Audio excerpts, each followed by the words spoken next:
کہ جس دن یہ گناہگار لوگ فرشتوں کو دیکھیں گے اس دن ان کے لیے کوئی خوشخبری نہیں ہوگی اور ان کی خطرناک شکلیں دیکھ کر کہیں گے کہ ہمارے اور ان فرشتوں کے درمیان کوئی آڑ قائم کر دے. یعنی اہل جہنم کی یہ آرزو ہوگی کہ اللہ تعالی ان کے اور ان ڈرونی شکلوں والے فرشتوں کے درمیان آڑ قائم کر دے.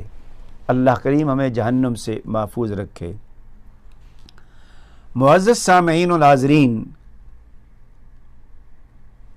مہندی کے استعمال کے بارے میں حضور نبی کریم صلی اللہ علیہ وآلہ وسلم کا فرمان مبارک ہے کہ بالوں کو مہندی لگایا کرو کیونکہ یہ تمہاری جوانی